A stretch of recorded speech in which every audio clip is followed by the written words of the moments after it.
Well, my camera looks a lot different when I'm live on YouTube, but that's all right. So yeah, we are live on YouTube. Sly, if you need me to post a link, I can do this. Go on YouTube here. Awesome. Or just search Real Conservative Talk on YouTube. Yep. So this is going to be a continuation of the show I just did with Solid Blue Sister. Now, if you didn't see that, it was a great conversation, I feel like. And if Solid Blue Sister wants to call in and join in on this one, she's more than welcome to. I thought the topic was definitely a good enough topic that I wanted to also have some of this content on my channel as well. And I feel pretty strongly about it. And what it is it's transgenders participating in women's sports, especially at the collegiate and professional levels. And I'm going to break it down. And I know a lot of the people that are listening will probably agree with my opinion. That's fine. Hopefully some don't. You know, I'd love to find someone that doesn't to come on here and debate it, but I've yet to do that. So to start off, for those of you that don't know, Leah Thomas, she is a swimmer, a transgender swimmer at the University of Pennsylvania. It's an Ivy League school. For the first half of her career, she competed as a man on the men's swimming team at the University of Pennsylvania. And I want to say this, if you're playing sports in college, be it an Ivy League school, 1AA school, 1A school, whatever, you're a good athlete. Okay, so this isn't knocking on Leah Thomas and they, them, her, whatever ability to swim or anything like that. But she was, while on the men's team, I believe ranked in like the 400s around the entire country. She just won a national title in swimming, in the women's section, like in the women's division. So obviously there's a major difference in the level of competition between the men and the women, but there's also a major problem now because there are certain provisions put in place. Title IX, right? We often hear this. It is put in place to ensure that women have the same opportunities, especially at the collegiate level with sports, to compete. And in the name of equality, the NCAA is allowing the intrusion of a policy that was meant to promote equality, and it is ridding it. So it's always about, okay, the most minority group, we need to make sure that they have opportunity, but they don't care what the opportunity is. It's not, okay, we want to make sure everyone has the same rights, like human rights and God-given rights and alienable rights given to them by the Constitution. No, that is a lot different than the privilege to go and compete in a sport, especially at the collegiate level. It's not fair, and there's nothing equal about it when you're allowing a man, especially a man who still has their man parts, to go and compete with women. It's almost disrespectful. It is disrespectful. There's no way around it. It's disrespectful. And it takes away a lot of opportunity from women that have worked their ass off from the time that they grew up until they're going to college. I think a lot of people that are making these decisions for them to go and compete never played a fucking sport in their life. I truly believe that, because if you did, then you wouldn't be on board with this. I don't think I have yet, other than someone who is transgender that has been okay with it. Exactly, Richie. Even people like Caitlyn Jenner, who's also trans, disapproves of trans men competing against women. So Saturday Night Smoke says, who should be making the decision? The NCAA can make the decision, but they need to be logical about it. Here's the thing: is it's all about. Okay, let me think of how I want to say this.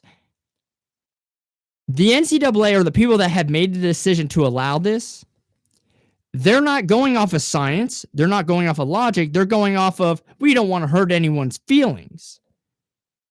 We don't want to have protests. We don't want a bunch of trans people out here protesting, because we didn't allow them to compete. And by doing that, you're screwing the people that actually make up the majority of our population. Because again, I believe there are more women than men in the United States. You're screwing them. For less than 1% of the population, you're telling basically 50+% of the population to go fuck themselves. And that's how I see it. I feel strongly.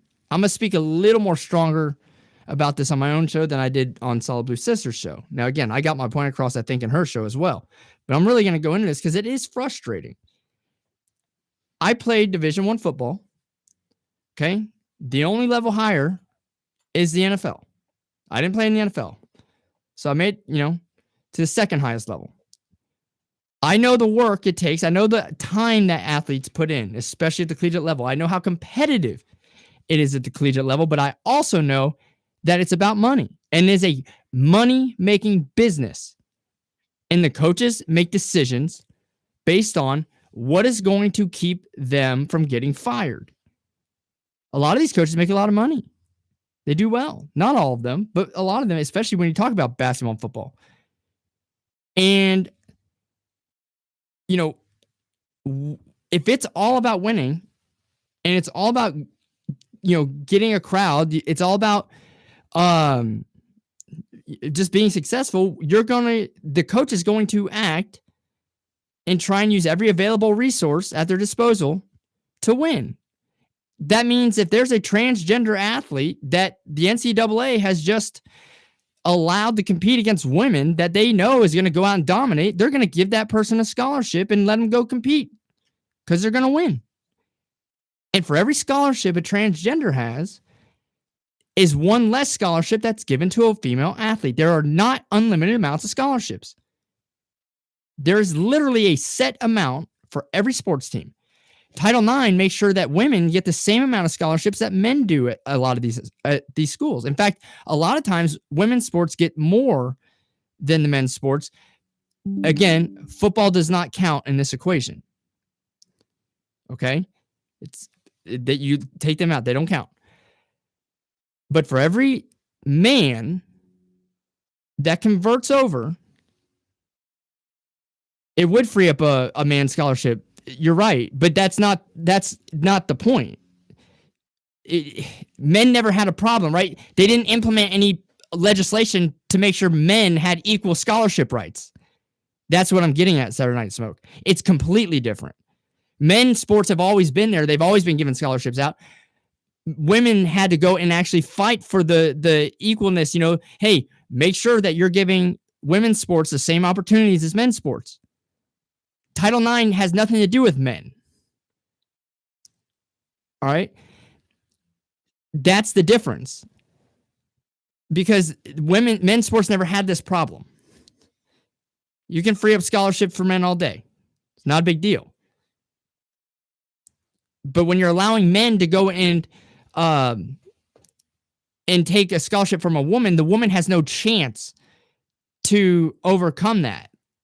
Like she can't compete. That's the difference. You have to understand a scholarship is not just the opportunity to compete in sports, but it's also the opportunity to receive a great education that can set them up for life, potentially. So you're taking away far more opportunity than just an athletic one. You're also taking away the academic side of it.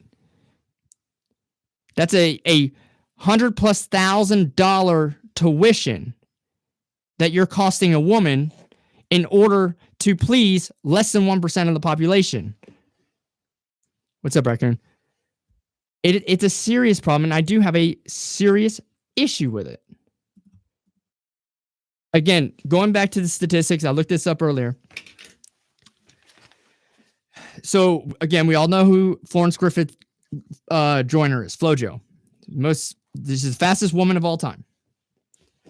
She has the 100-meter record for track, and she also has the 200-meter world record for track. Her 100-meter record is a 10.49. Now, there's a lot of argument that it was wind dated, but it's a legitimate record that they have on the books, 10.49. Her 200 record is 21.34. This year alone, in the state of Florida, for high school boys, and it's the beginning of the track season down there, so usually they get faster as season goes on. So far, there has been 4 boys that have run faster, 4 high school boys that have run faster than the women's world record of 10.49 in the state of Florida alone. In the 200 meters, there has been, I believe it was the same amount, that have run faster than the women's 200-meter record in the state of Florida.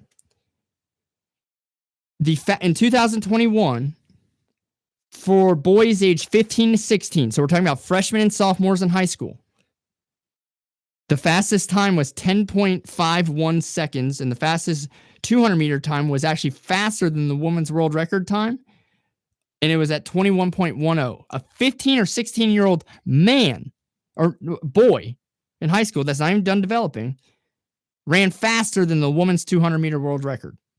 That has held for over 30 years. In 2019, at the New Balance National High School Track Meet, there were 5 boys that ran the 100-meter faster than the women's world record. There were 8 boys that ran faster than the Olympic record set last year by Thompson Hurrah, the women's world Olympic record of 10.54. There were 8 boys. And now one track meet alone that ran faster than that. There's also 8 boys that ran faster than the 200-meter women's world record at that one meet. These are high school boys. These aren't college. These are high school. These aren't pros. High school.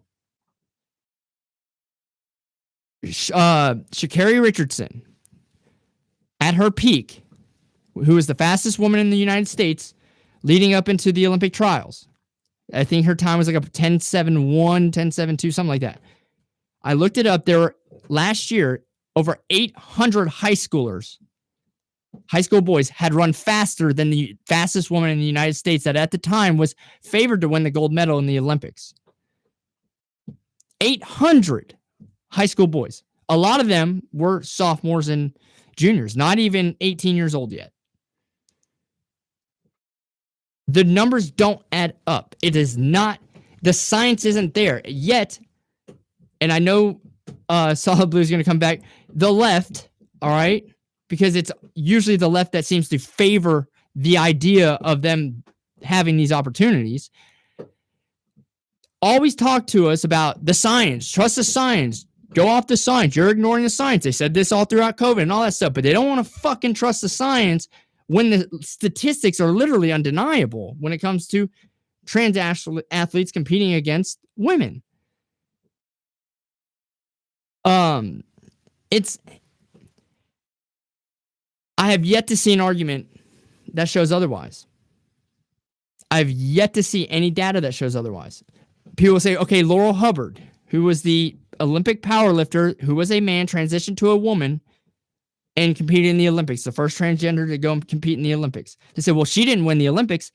You know why she lost? She got the first lift. She didn't have the form. She messed up on her form. She beat herself. No one beat her. It was a technical loss, not a strength loss. She was favored to win by a lot. By the way, she was also 2 times older than the other girls she was competing against.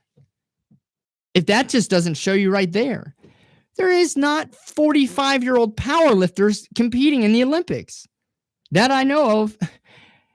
So, and what bothers me even more is there was a woman, Semenya from Africa. She's an 800-meter runner. She was born with a condition where her body just naturally produces too much testosterone. She doesn't manipulate it, nothing. She is a woman, a biological woman. Her body naturally produces too much testosterone. The Olympic Committee said she needed to take estrogen and try and reduce those testosterone levels, or they were going to force her, I think, either to compete in a faster race, like 100 or 200 meters, which is extremely difficult to do. What they ultimately ended up doing was not allowing her to compete at all. So they want to allow a woman or a someone who's claiming to be a woman who still has man parts to compete in the Olympics and compete in the NCAA, but they don't want to allow an actual biological woman who naturally is producing a little more testosterone than the average woman to compete against other biological women. So we want to deny nature, but it's okay to allow someone who has manipulated themselves to go and compete against a less physical human. Am I missing something? I must be. Does science only apply in some areas but not others? Is that what this is? Are we not going to be consistent? No, you don't, John. Why? My next question, why don't you see women who are converting over to be a man competing in men's sports? Why is this not a problem going the other way? Because they physically haven't developed to the point where they can do that. They can take testosterone for 30 years and they still will not be able to compete at that level. Again, it's just Mother Nature. When it comes to athletics, a lot of it's hard work, a lot of it's God-given. I wasn't able to go play in the NFL. I didn't have the ability to. I'm fine with that. Should the NFL start mandating that they allow me and other lesser physical humans to go and compete in the NFL in the name of equality to give everyone a fair shot? No, it's not fair. There's nothing fair when it comes to that. Some things in life just aren't fucking fair. And instead of trying to cater to people and make it seem like everything is fair, we need to actually be real with them and say it's not. Go find something else.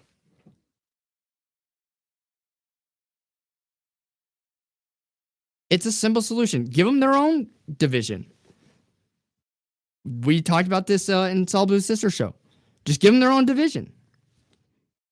Allow them to compete against each other. You have men's sports, you have women's sports, you have transgender sports. Fine. I'm okay with that. Let it prosper, let it fail. If people want to watch it, they'll watch it. If they don't, they won't. But don't start taking away, opportunities from women who have spent, 15, 20 years by the time they get to college playing that sport, and has done everything that anyone has ever asked of them to receive a scholarship. Don't take the opportunity away from them.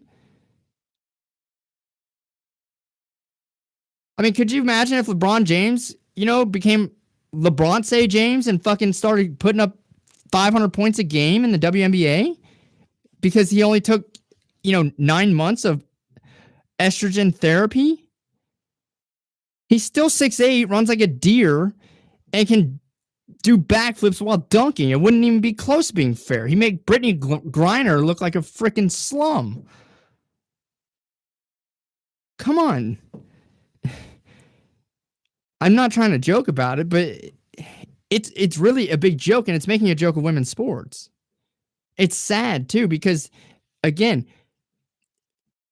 an athlete, especially an athlete in the higher levels of college, and I would even say even one at an Ivy League school where it's so demanding academically and they have to put so much time into the academics plus the same 20-hour weeks that's going into the sport.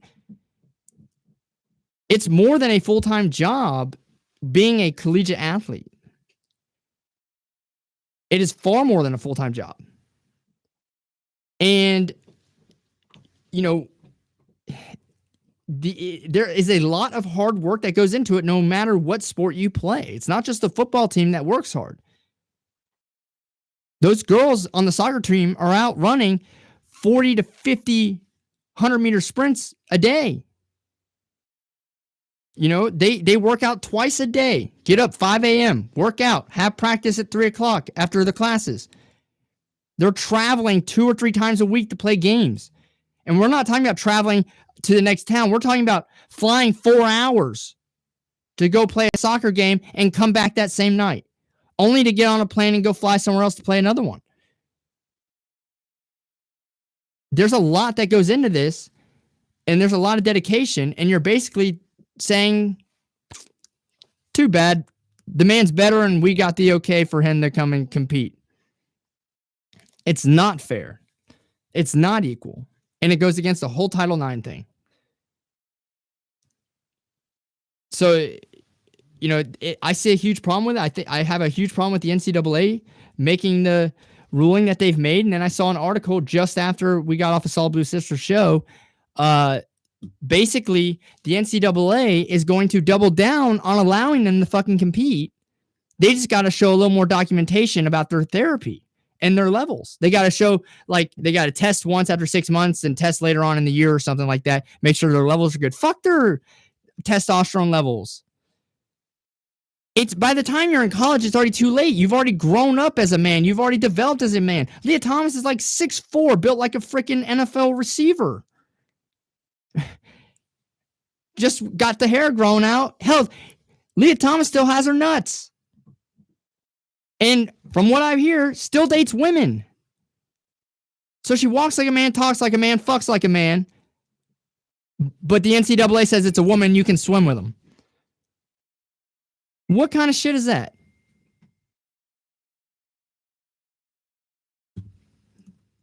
That's not right.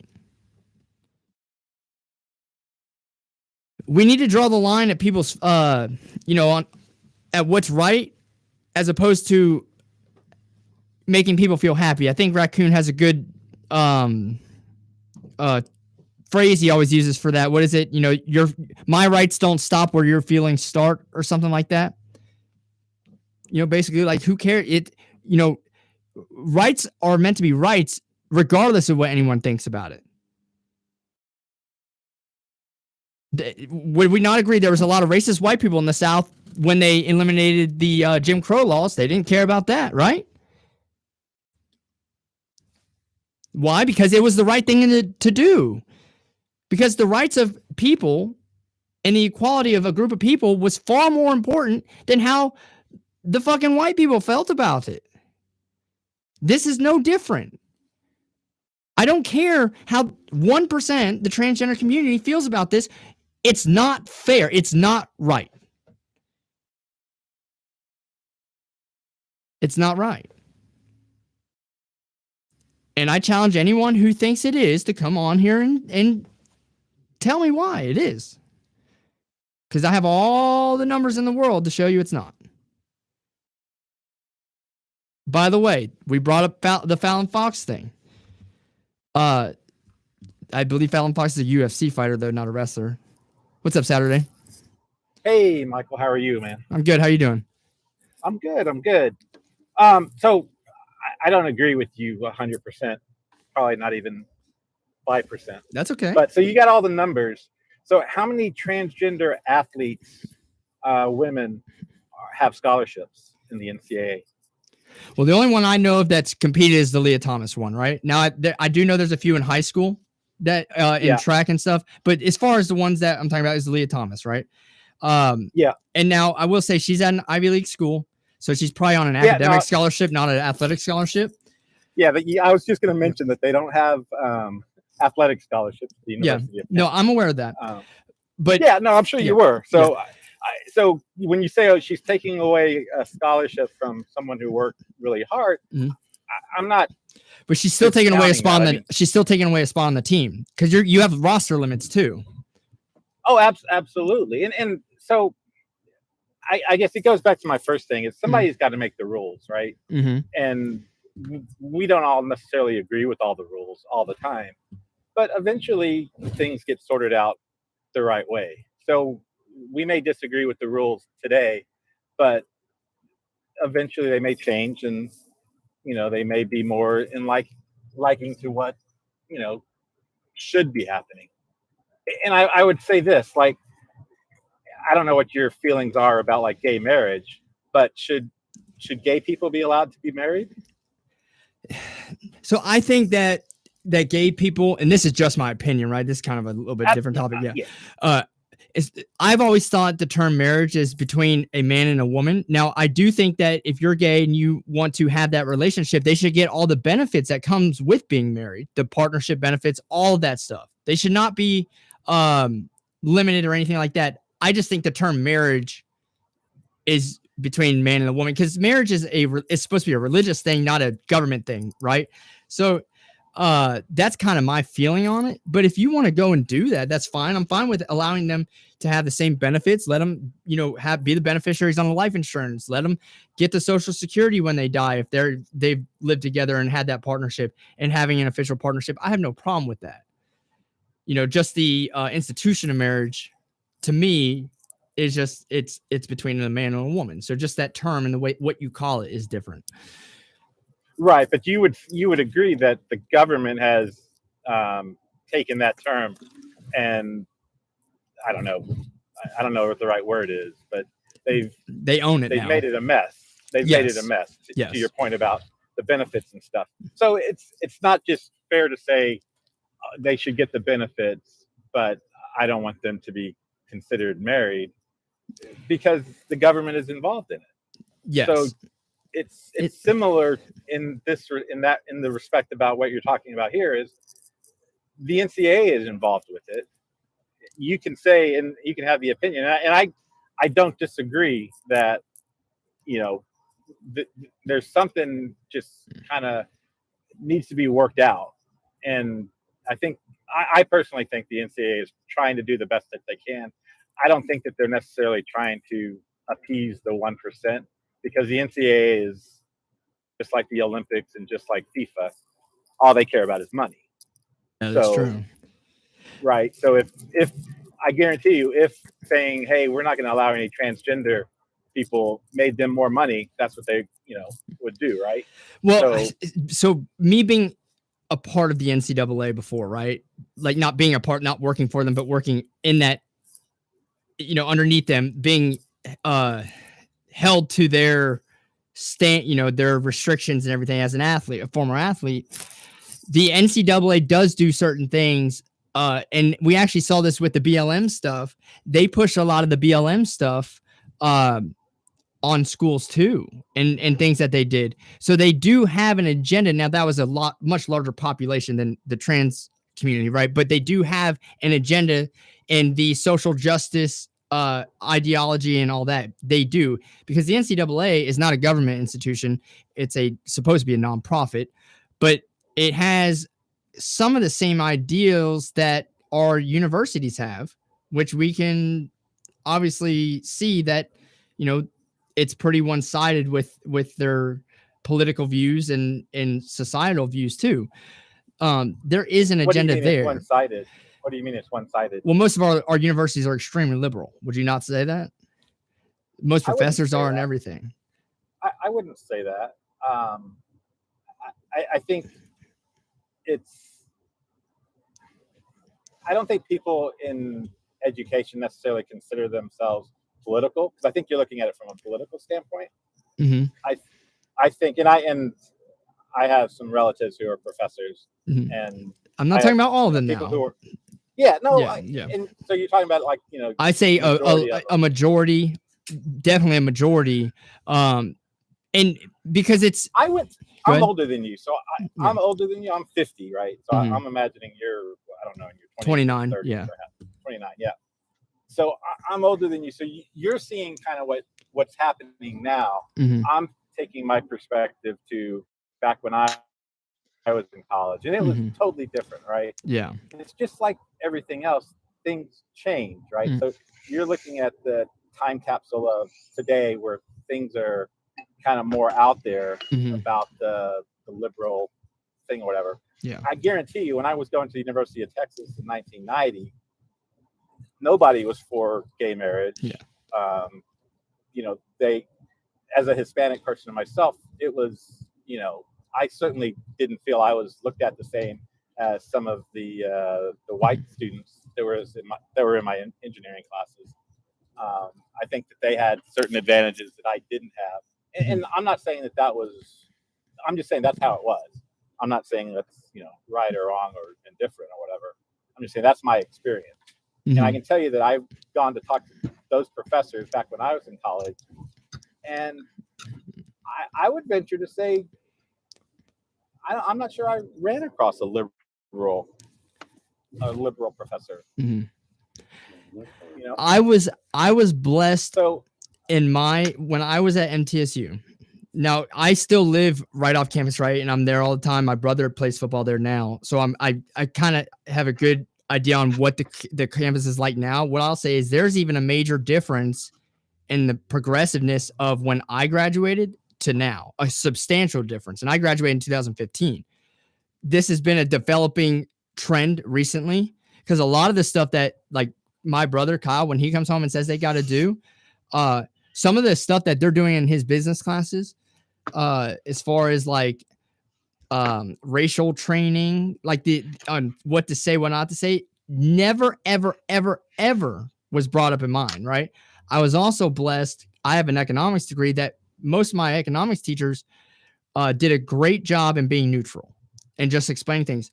But I did have a couple that were one-sided. Now, I had some business teachers that were one-sided, never leaning conservative. They always lean liberal. Now, where I think you start to see it more is your like liberal arts classes, more of your kind of core, your basic math, your Englishes, your not so much your histories, maybe sometimes, but a lot of those other classes you got to take to get into your majors. And then depending on what major you go into, it also depends on, I think, where you're at. Like you were in Texas, I was in Tennessee.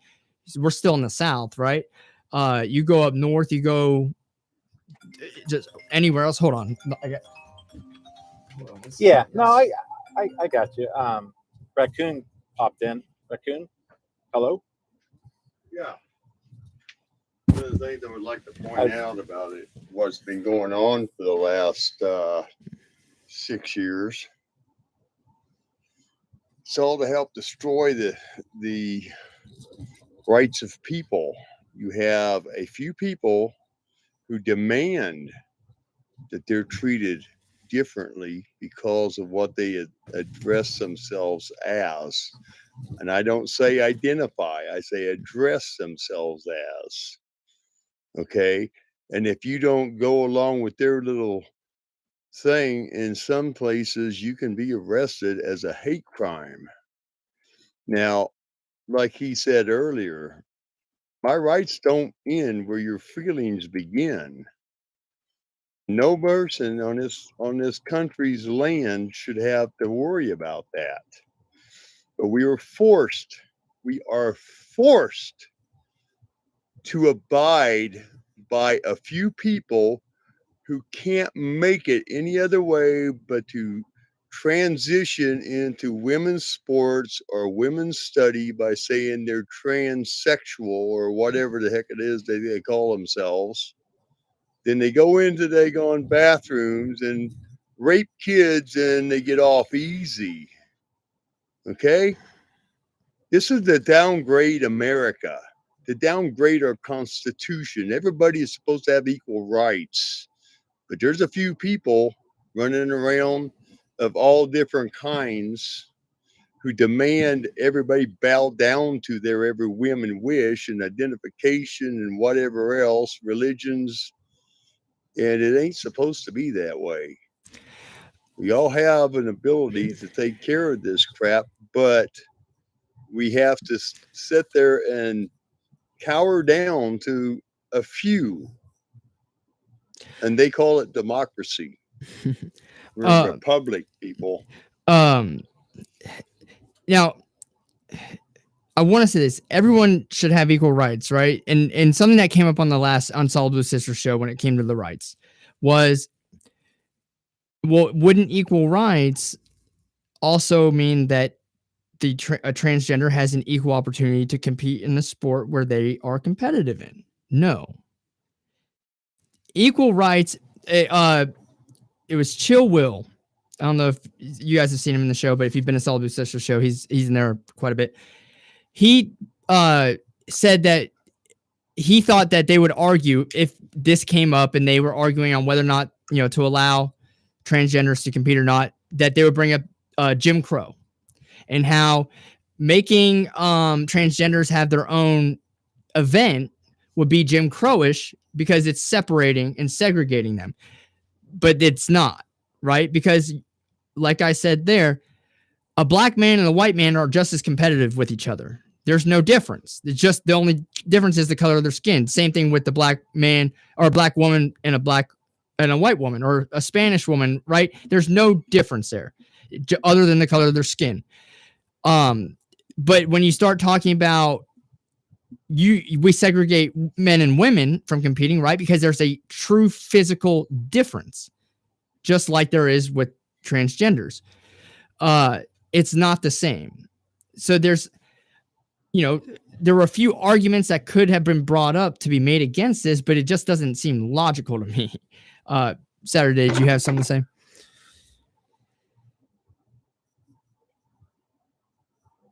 I'm sorry, did you call on me? Oh yeah, go ahead. Oh, yeah. Just so everyone knows, I am a liberal. I do vote blue. And when Chill Will said that, I did push back because I did disagree that the whole Jim Crow thing with transgender is wrong. And as I said on my show, and actually it was Michael's show because he did a really, really good job, whatever. I disagree with transgenders being able to come in and say that we want this and we want that. I think especially transgender women should not be competing against biological women. It just isn't fair.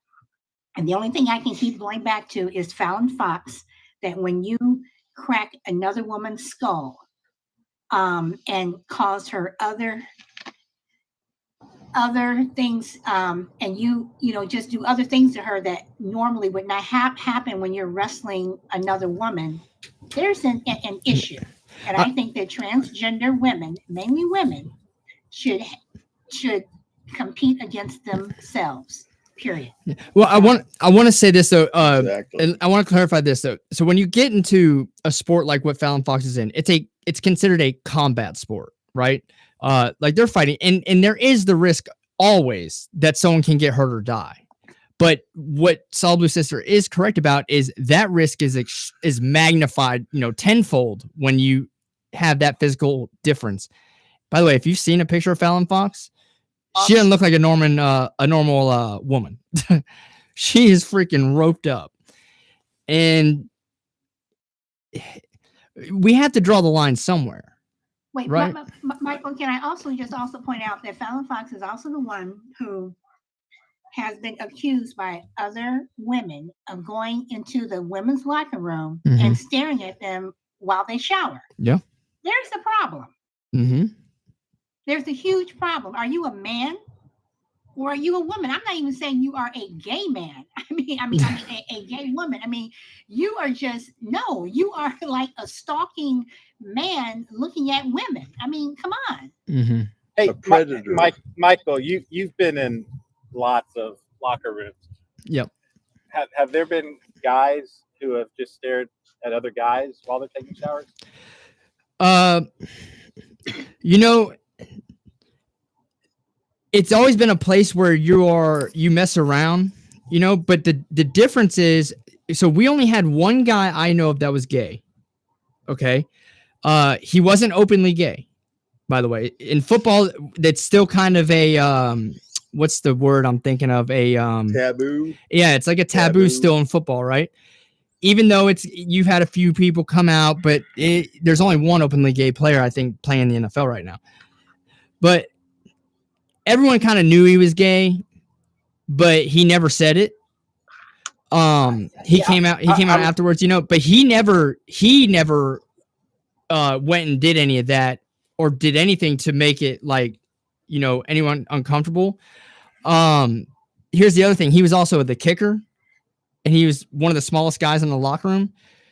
So it's a lot different than the vice versa, where you have a man going into a woman's locker room in the same scenario who is actually stronger and more physical. You know what I'm saying? Like, this guy wasn't going to do anything to anyone or force anything on anyone, or he kind of had to watch his own back because, go ahead.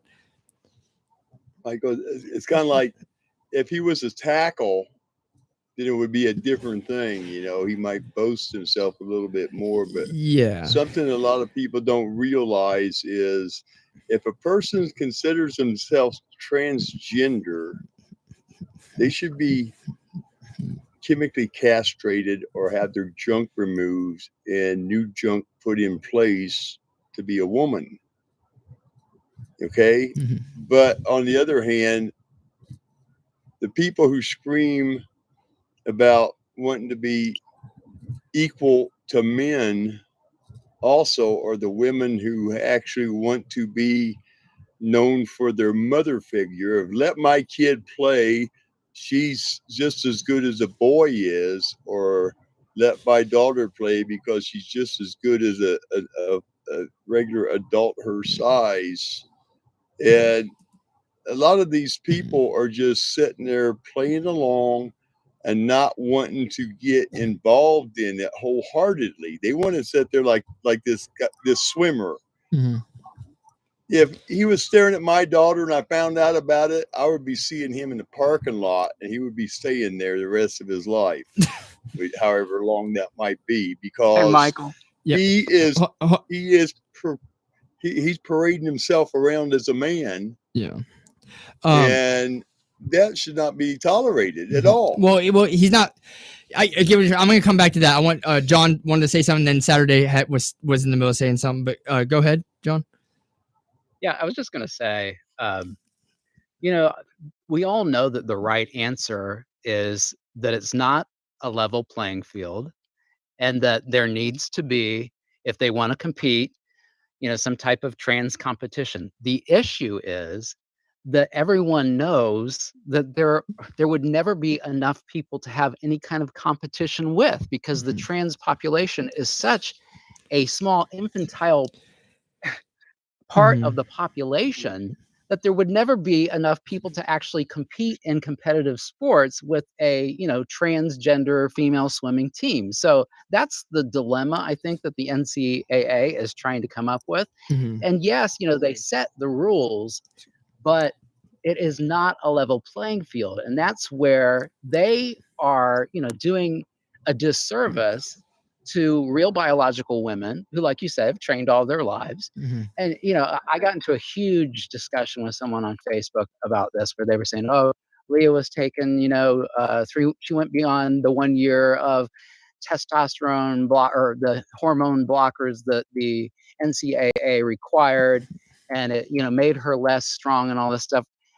That's great, but it doesn't diminish all the biological, physiological things that have taken place in Leah's body during puberty. Like you said, she's 6'4", her arm length stride, her lung capacity is that of a man. So right off the bat, she has a clear advantage over the female competition. Her heart is that of a male heart and is larger and can pump more blood through Leah's body than the female competitors. So it's it's not a even playing field, and it will never, sadly, for the transgender community. If we all become woke and allow this to happen, it's completely unfair, and there will never be, transgender sports because there simply are not enough players. Yeah, I'm gonna hit back on that here in a second, but go ahead, Saturday, because I know you were in the middle of saying something. Yeah, no, I guess I was just gonna say, so like there, I'm sure in your minds there comes a time when men or girls and boys can't compete against each other, right? Yes. Like you would say probably like in elementary school, middle school, late elementary, because there is a time actually, especially where girls are actually, bigger and stronger and faster because they develop quicker. So, like your elementary school, you'll see girls that you can easily compete with the boys. But, once you start getting into middle school, that's over with. I mean, it's long gone. Something. Hold on, Raccoon. What's that? Okay, I'll yeah, I guess I agree to that. So, but there also is teams, boys don't exist, right? In some high schools. And say that again. You kind of broke up there. Sorry, you kind of like broke up there. Say that again real quick. Hey, I'm sorry. I guess my point is sometimes in high schools there are no girls teams, so girls have to play on the boys team. Should that not be allowed? Here's I see what you're saying. Look, they can qualify. Yeah, they can qualify with the boys. Yeah. I mean, why put a smaller girl in, say, basketball or football or baseball that can't do as well as the worst boy player on the team? That's a good point. Some women will do that, and they will try to infiltrate the area just to have a name, and knowing that even the wimpiest boy on the team can outswing the girl with the baseball or take care of the same position on a football team or basketball team as the girl can, if not 10 times better. I mean, look at the guy they're talking about from the swim team. He was number 300th in the university on the men's side. Yeah. Whatever. He was way down on the list. But he goes to the girls' team and he smashes it. Mm-hmm. That there should have told him, no, you can't be swimming with the girls anymore. You'll have to go back to the boys, even though you think you're a girl. You still got everything the boys have, so you have to play with the boys. And I will say this, if she could, you can make, here's the thing. The men's standard is higher than that of the women's when it comes to physical competition, right? They run faster, they jump higher, they are more physical. We know this. If a woman is able to go and compete with the men, like let's say you brought a girl playing on a boys team, if she's able to compete, like actually compete, that is a lot more understandable for her to be on a men's team than a man who is not very good at the men's level, but is going down to the women's level and is dominating, because you're reducing the standard. One thing I've always said is I never understood why the military, they've wanted to put women in combat roles, but they allow the women to maintain the same standards women have to abide by to pass, whether it be basic or whatever it is, right? Which is lower than the men's standards. Well, if you're going to have women go and pass training based off women's standards, but have them doing the same job that a man is going to do, but has to, qualify for that job passing higher standards, then you're basically saying that, well, we're just making you do these harder things because you're a guy, but the true standard to be able to go to war is actually much lower than that. And that's not, I don't think that's right? If they can... Why does that confuse you?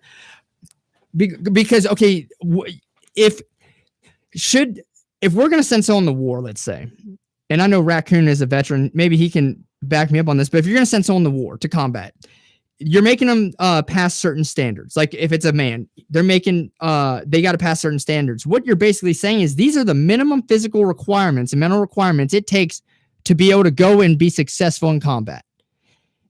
And then you have the women who have slightly lower standards.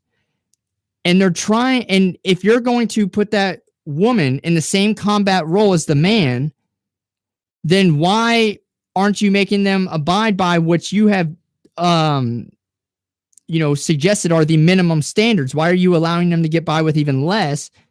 Then couldn't the man also not have to do as much as difficult training? Because you're lowering what you are saying the successful requirements are, or the minimum requirements are to be successful in that job. Right, but there's not like a one-on-one correlation. It's not like everyone who runs an 8-minute mile, if you can't run an 8-minute mile, you're going to die in combat. No, but there's more like to it. It's not just an 8-minute mile, right? It's also how many pull-ups you can do, how many push-ups you can do, how many can you Right. carry 100 pounds of equipment on top of your back, for 10 miles, and can you maintain certain mental levels while being fatigued in a situation where you don't have a lot of resources, right? Like they talk about the transgender Also- going into, go ahead. Also, you also have to look at women's physiology. Mhm. Okay. Yeah, in the desert, she can retain more water than a man, but when she's in combat and her period comes around, will she stress out and shoot her foxhole buddy? It might be a Well- male that just made her Well, mad. I don't. just saying Yeah, I mean, I something don't and know they're if it's. stressed. I don't know if it'd ever be that serious. I don't think there'd be that problem It because does women get do. that serious, Mike. I've seen it. Well, I've here's the seen thing: Israel allows Right, women to you- fight. Israel allows people to fight, women to fight in combat. Okay. Yeah, because Raccoon is saying that men never shoot each other because they're mad. Yeah, Yes, men that's what- men I'm get not mad saying too. they don't. I'm not saying they don't. What I'm saying though is our army has dropped its standard for men because women have to compete for infantry jobs now, and they get into the infantry Mhm. not really understanding that they're going to have to fight 24 hours a day for the next 2 months. What are they going to do? Are they going to cower? A lot of guys cower at that. Mhm. I mean, stress is terrible. Exactly. Guys do when it you- too. So Yeah. what's They do. That's What's what I'm so confusing? saying. But I think the but the better. thing of what's it so is, confusing? I think the better thing argument of it to is, do you want a mother getting killed in combat because you wanted to be an infantry soldier and couldn't handle it? Are you okay with that? I'm not. I want to say the better argument to this though is not so. I get the standards, the physical standards, right? As far as being able to meet those minimum requirements to be in that situation. If she's able to meet them, I'm okay with that. Again, I'm not a combat veteran like Raccoon is.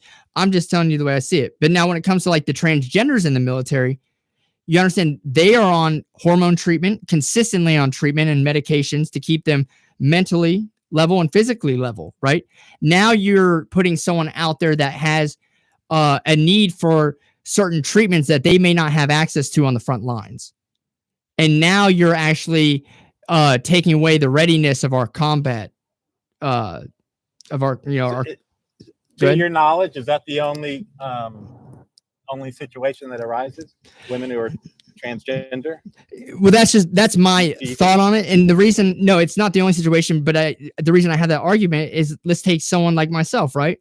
I've taken Adderall and I'm very physically fit. I could, by physical requirements, no problem, probably go and be in that situation, but they wouldn't let me join because I've taken Adderall. They see I may have a dependency on it and they may not be able to get that to me out in the field. So they don't want me having withdrawals if, because a lot of people have dependencies. They don't want drug addicts out there having withdrawals, right? It's not just transgenders. It's anyone that may have a dependency for either certain treatments or certain needs that they can't just, have readily available on the front lines. But when you point out the transgenders, now you're deliberately taking someone who has those needs and you're allowing them to go and partake, and you're making it more difficult. either logistically or anything like that. You know, you're adding to that. It's all the same. I'm just pointing that specific scenario out.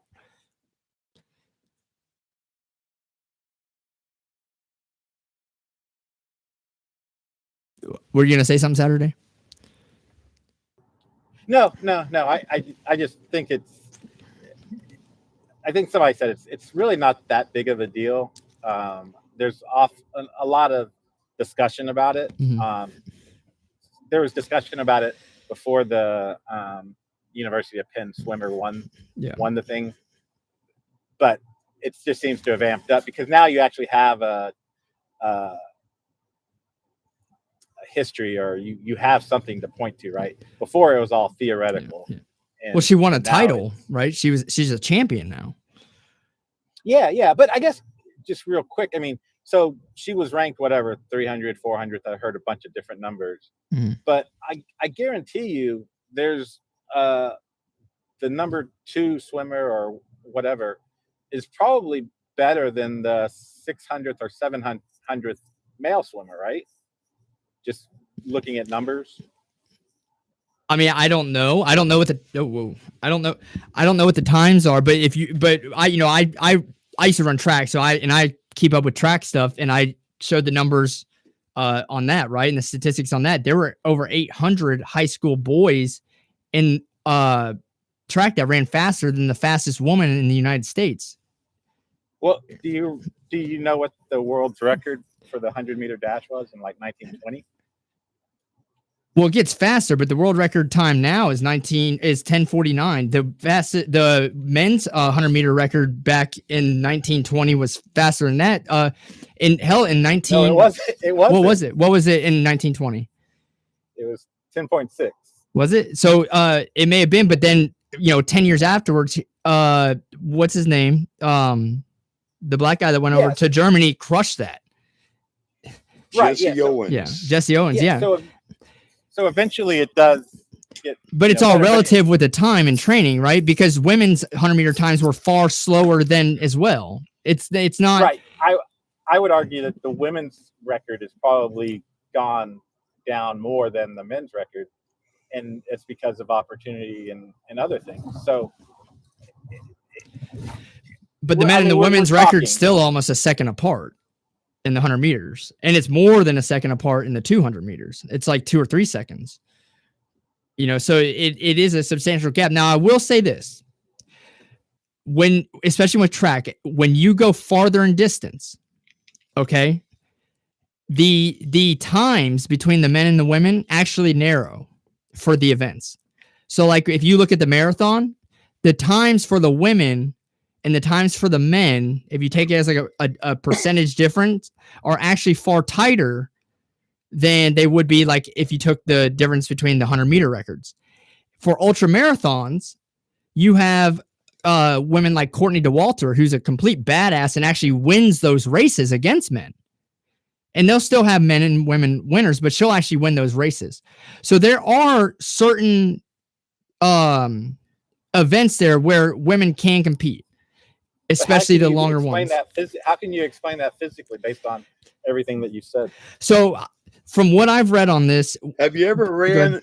Has anybody ever ran a marathon? I ran one, and let me tell you something.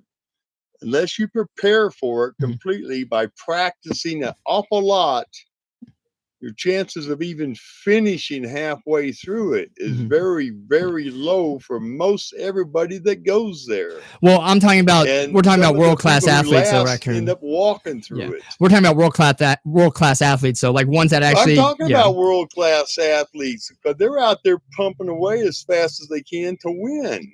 I mean, look at the African guy who won it how many times? 8 or 9 times? Eliud Kipchoge. And he beat out everybody by a long shot because he came from a country where he could run forever. Okay? But the thing of it is like you were talking about earlier, minimum requirements are only a guideline to tell you, okay, you passed it, but you need to improve to keep the job. Okay. in the military or in the civilian world, when you have a minimum, if you only maintain that minimum, you're a quitter. You're a quitter for the simple fact that you do not want to advance. Now, people who are in sports, they want to try real hard to win. They keep going at it. But when you get somebody who comes in who is biologically not in their class, a lot of them are just going to say, well, I ain't never going to win this damn thing, but I want to participate. So they do what they know, like what they call as a participating minimum. Now, the girl who came in second place on the swim meet a while back, she wanted to beat the guy, but she knew she couldn't, but she was going to try anyway to get the best time she could ever get. And that's the same thing with everywhere. There are some people who are like the woman who runs marathons and beats men a lot. She strives to do that because she wants it.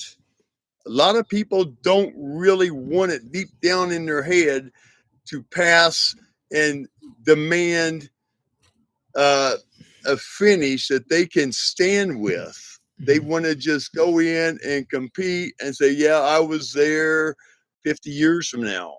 Okay. Others that go in there and say, yeah, 50 years ago, I'd run against this guy or this woman, and I tried my damnedest and I almost got there, but they were a little bit too fast. I didn't quite get it. I grew up around the marathoner, and this guy, he was awesome, but he never won every race he had. And there's a few women who actually beat him just because of the fact that maybe they had a little bit more of something that he didn't have physically that helped him get there. But to say that somebody can be a transgender person of whichever side they fall from doesn't mean that they should always be the one to lead the pack. They should be in their own classification. It's just like with anything else. You have a classification. It's like stock car racing, for example. A lot of people can't stock car race because why? They don't have the endurance to sit behind the damn seat. So they don't do it. They can't get that. Any sport you want to talk about is like that. Baseball's like that. Football. All of them are like that. If you don't mind, Raccoon, before we get too far off the topic, I would like to hear Michael's thoughts on what he brought up, and I appreciate him bringing it up, that the woman ultra marathoner who's consistently beating men, because we've talked about physically men are superior to women, essentially what we're saying. How is that possible? So it goes when you start talking about the endurance, like that kind of deal, again, more times than not, she's getting beat by men, right? Especially with the harder races, but she does quite often will win. I think the further out you go with these races, there are so many different factors that play into it. You have, first of all, with the ultra marathons, you have a whole logistical side to it, but you also have a toughness side to it. The 100 meters isn't a toughness race, right? Anyone can go run for 10 to 11 seconds. Just not everyone can run as fast as each other for 10 or 11 seconds. There's nothing very difficult about it. The farther you go, though, the more you have to be mentally prepared. And this is a fact, okay? Women, I think, actually have a far higher pain threshold than men.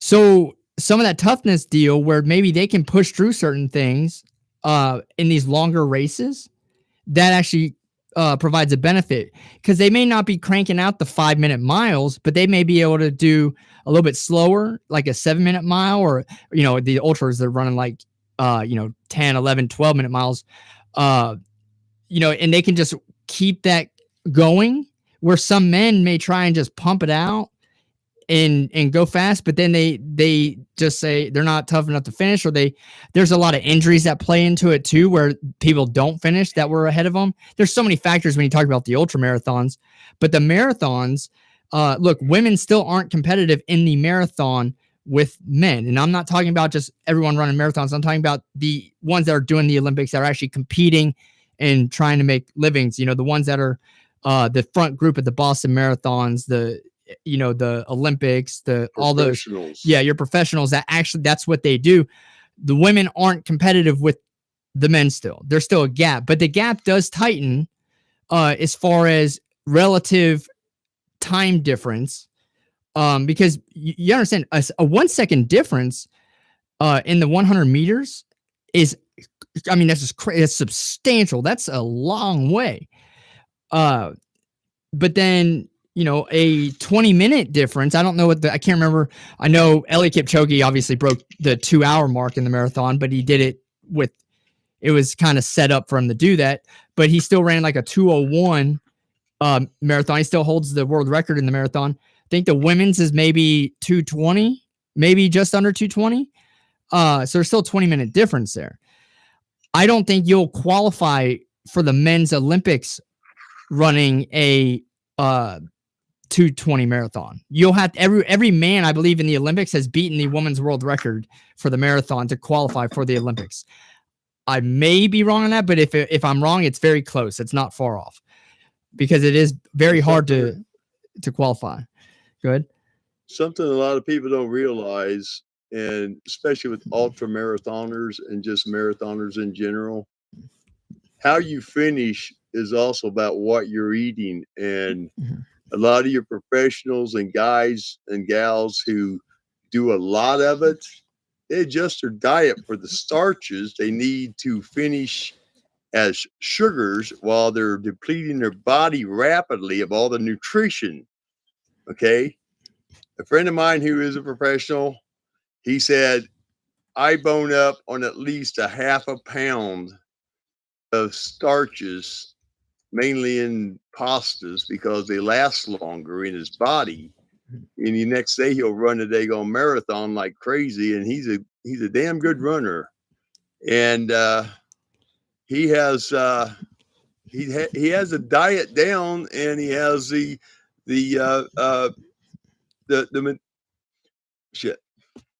mineral and vitamin supplement that he needs because he's done it for so long and done it with such guidance from others that he was able to tweak it for his own body. And that's what some of these people do. They can do that. Woman runs and beats a man. Yeah. Okay. Now put her in a rank with the top professional athletes of all and see how they finish the race. Now, most of them will do those 10-minute and 12-minute miles halfway through because they got to save up the energy for that last 2-mile kick that they got to start doing to finish that last 200 yards in a breakneck speed that they can attain. But to be able to say who's a better athlete or who should be in this and who should be in that, it all comes down to whether you're male or female, regardless of how you feel about it. Males are always going to outperform women with stressful activities.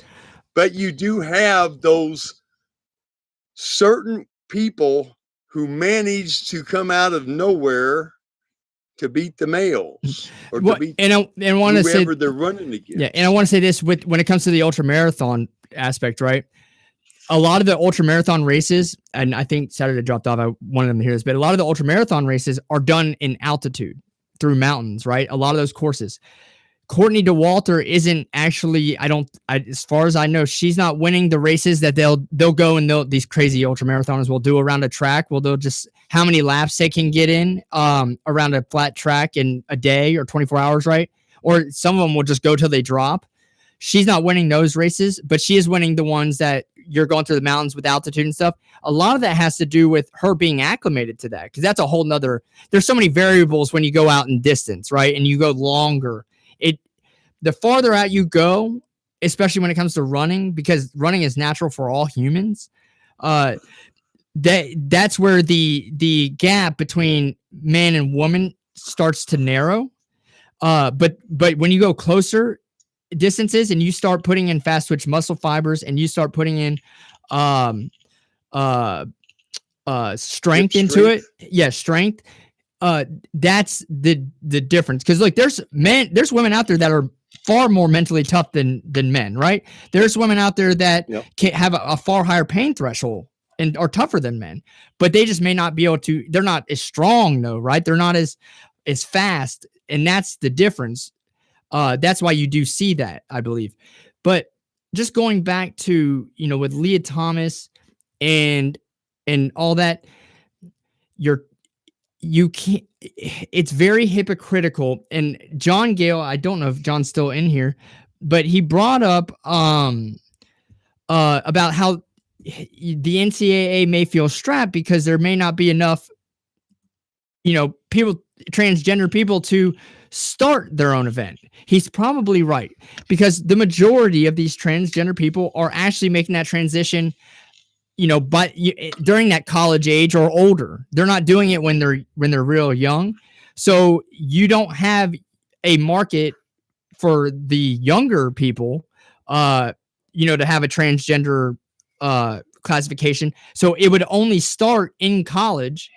But then how do those colleges even go and recruit in schools? They say, hey, you're a boy, but you could go be really successful in the trans division. Just go cut your dick off and we'll give you a scholarship to compete. You may not be up to par with the men. You're maybe too good for the women, but you're, going to be real good in this classification. You can't recruit like that, right? So he is right. There's not necessarily a market for that, but that's too bad, honestly. Just like there's not always a market for football players with no arms or no legs, right? Like you can't just penalize everybody and say, well, you have to allow 2 paraplegics on your football team with 2 scholarships because they want to play. No, it doesn't work like that. Some people it sucks, right? Some people are born with mental illnesses. Some people are born with physical disabilities. Some people are born poor. Some people are born with terminal illnesses. It sucks, but that is nature. That is life. And Mike, yep. Like some that people don't realize. Okay, this has been going on for at least 60 years. Now, when I got out on my first tour, I went to go become a police officer. Okay. And I was told before I even got my hands near an application was, we have to hire 9 women before we can hire another man. Mm-hmm. State law. This is after you're talking about going into the private sector, right? You said after you got out of the military. But I'm talking about going into the government sector, not a company. I wasn't sure. I just heard you. I didn't hear you. Job. Yeah. Well, whatever it is, it doesn't matter. Yeah. As a police officer, but see, the NCAA, you say they're a nonprofit organization. I said they're supposed to be. It's supposed to be. Well, there's a supposed to there, right? They get their money from the universities that they service. Yeah. And I say service by giving them the best athletes for certain ones. They'll go to the ghetto, find the best basketball player, or go out there to the wheat fields of Kansas and find the best baseball player. Mm-hmm. I had a professional athlete who was served in two seasons with the Cubs before he got in a horrific traffic accident. Okay. And he came out of the daggone fields of Indiana.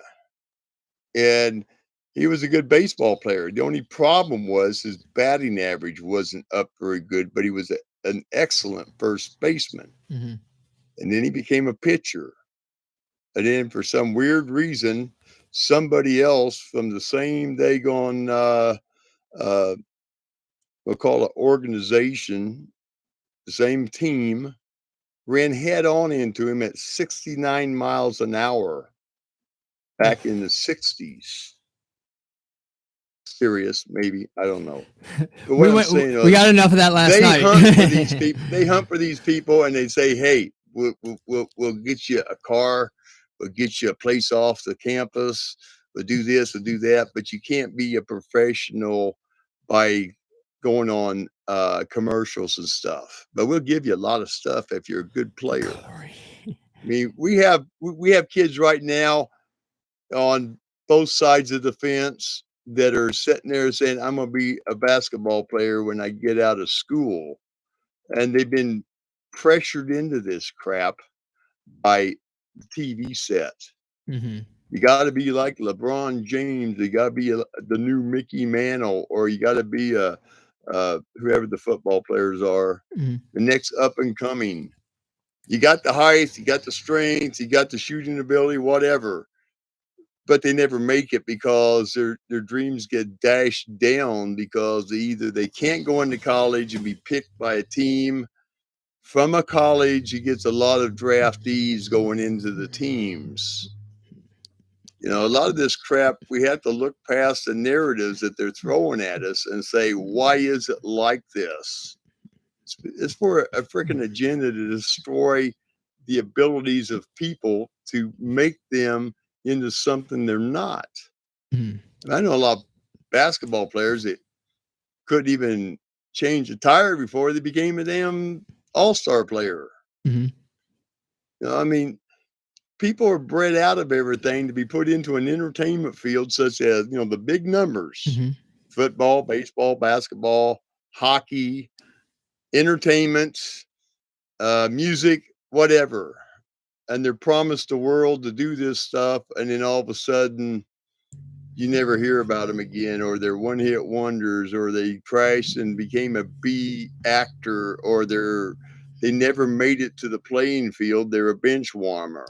Now I will say but though, they're there getting I will say money. though, and this is me talking from experience, right?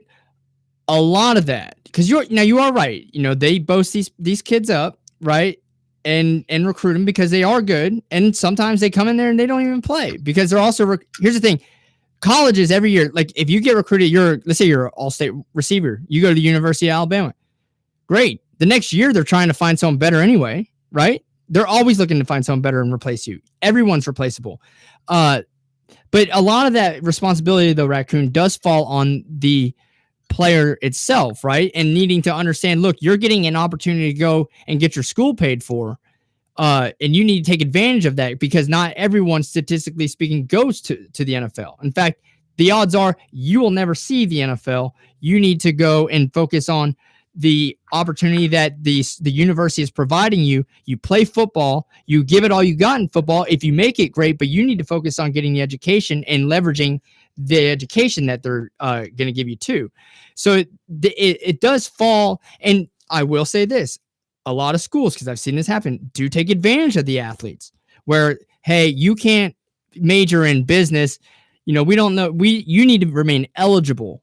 So we're going to put you in underwater firefighting and you're going to take yoga as a summer class, you know? So they will, you know, they do that. There's a big flaw. Like this goes on, guys. This definitely goes on. But some of that responsibility still does fall on the athlete and having the understanding that chances are I'm not going to be a professional. Doesn't mean you have to give up that dream. You still work at it, but you also need to put focus on the things that do matter that you can control, like your education. And yeah, like, you know, the gray area says, why not both? You can do both, but unless they're talking about something else. But good. Like the thing also is, and I've seen this with people in college that I was around. A lot of them were promised to go to college on a scholarship, and they'll tell you, I didn't have to do any homework. Mm-hmm. Half the time, I didn't have to be in class. Yeah. The school took care of it for me. They get out, they can't get a job because they don't have the mentality that they were striving to get to those classes, or I should say striving, but leaving in those classes to actually be able to do what they were studying because they were intent on playing basketball or whatever sport it was. Mm-hmm. And they basically had their grades handed to them to be a starter on the next team for the NCAA to have a collegiate draftee for whatever sport they went into. You're absolutely right. It's a dog and pony show more than anything else. You're absolutely right. It goes on. It's our modern day it's our modern day gladiators fighting over a piece of leather covered crap that everybody gets up in, just like they did back in the day with the Romans, throwing your ass in there with a bunch of lions or other gladiators and seeing who's going to stand at the end. Mm-hmm. That's what it comes down to. It's entertainment. Mm-hmm. And that's all the hell it is entertainment, because that job is not, or that sport is not going to get that guy any further than the sport will allow. And anything he wasn't taught or never learned while he was in that sport will cause him to be in a crash course with reality. A lot of them people who were involved in sports and were starting on NFL teams and NBA teams are now in the gutter because they didn't know how to do the things like money management, picking friends, or I don't need a $30 billion daggone mansion and 28 cars in the garage. They waste yourself away and they just throw them off to the side and say, next, who wants to fill his spot? And I agree, right? That is a problem. It does happen 100%, right? And I've seen it happen. I know it goes on firsthand. But I'll say this. I want to flip it though. And I often say this, and I bet you no one has ever thought about this, but Nick Saban, someone like Nick Saban, has done more for the black community, all right, than anyone else. Maybe Martin Luther King, obviously, because he had that whole thing, and then Abraham Lincoln for with the Emancipation Proclamation. But other than that, Nick Saban, right, probably has done more for the black community than anyone else, that any current black leader. That's for damn sure. Because I want you to think about this. How many people has he offered scholarships to? And then how many people was he sending to the NFL and making millionaires out of them within a few years? Right? Sports and college sports in general, no matter which way you look at it, provides opportunity to communities that would have never, ever, ever had the same opportunities without those sports. Sports are a great thing, and they do teach great lessons. But going back to like what Raccoon says, a lot of times these athletes fall into that trap and they do get tossed to the side. But you still can't say that they weren't provided an opportunity there to better themselves or to get ahead. And especially you can't say that they weren't provided more of an opportunity than they would have, if they weren't playing sports. So, the same goes back to the women thing and this thing with Leah Thomas. Yeah, maybe Leah Thomas isn't on a athletic scholarship, but again, there's only a certain amount of people that can be on that swim team by law, per the NCAA, not legal law, but by the rules of the NCAA. And he's taking up a spot for a woman that was trying to use swimming as a means to get into the University of Pennsylvania. And because, they actually will award academic scholarships to people to these Ivy League schools that didn't meet their actual, standards they needed to get into the schools. They still had very good grades and they were still very good academics, but if they weren't playing a sport, they probably wouldn't have gotten in. Oh my God, the gray area stuff. So they're taking away opportunity from someone who rightfully deserved that opportunity. So he says, is there a minimum amount of players for the team to exist or participate? Well, like if the football team didn't have, we saw this with COVID, right? If the team had a COVID outbreak and they didn't have enough offensive linemen, then they would have to reschedule the game or cancel it. As far as swimming, that's an individual sport. So I don't know you could probably just get away with one competing in a few different sports, but it wouldn't be worth the money for the school to do it. Because a lot of times those individual sports like tennis and swimming, it's up to the individual, but they also have like a team score based off of what the individuals do in their specific races. And so that's how you get like, okay, MTSU won the tennis national championship, but the majority of the matches were individual matches, but they have a way of, and same thing with track, right? They have team championships. So, but it's all individual based at that. He says, like tennis was required to have 12 participants to compete or the team forfeited. Yeah. I don't know about swimming, but there probably are minimum requirements, and there's obviously, you got to have at least so many people that a school can justify spending the money to send them on an airplane to go compete somewhere. Another woman to pay attention to is Caitlyn Jenner. She was Woman of the Year. I believe Leah Thomas was they were going to give her that too, weren't they? And I brought that up earlier too. I did. Yeah, and I brought that up earlier too. Like, that it's how can a man? That's how disrespectful is it for a man or someone who's only been a woman for less than a year at that point? Because I think Caitlyn Jenner got Woman of the Year right after she finished transitioning. Going back to what I said with the physical stuff, Caitlyn Jenner's never been pregnant, never had a period, right? Hell, she just got a brand new 2019 model vagina put on her, and immediately gets Woman of the Year. That's extremely disrespectful. The question you have to ask yourself is, where's the feminist? So there was an argument, and again, going back to Solid Blue Sisters show, that someone made. They didn't make the proper argument. They kind of overdid it. But he basically said that the feminist movement and that push for equality was actually the reason for all of this.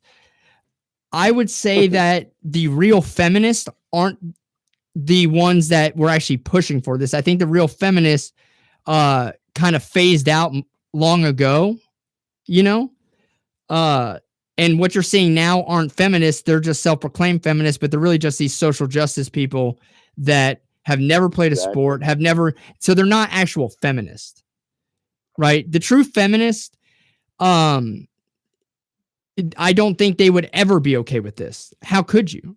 Because it's not a woman that is benefiting from this. And I would challenge any true feminist to tell me otherwise, but it's not, it can't work like that. That's like saying, it's like saying Black Lives Matters and then saying that it's okay for a white person to come in and take every employment opportunity and replace every black job and all of the board of directors at the NAACP. That's not right. Like what are we protesting for here? What are we trying to do here? Are we just saying it and not acting on it, or they're trying to drag down our society as a whole. Once they start this, what's next? They've been working on this for a long time. Now they got to the point to where they can start doing this and get into a limelight, because people right now are stuck and glued to their daggone TV sets and the internet as a whole for entertainment, and they just applaud all this crap. And if they reached back and looked at the Bible, they would see that there's only two makeups. One is a man and one is a woman. And you cannot reverse what you were given. I don't give a shit how hard you try.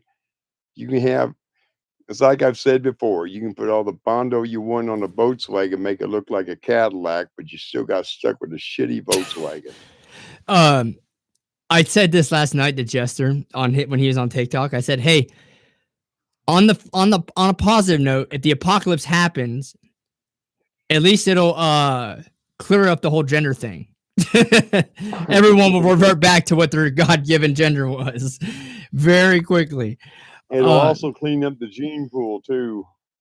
Well, I don't know that because there could be a lot of bad genes that get lucky.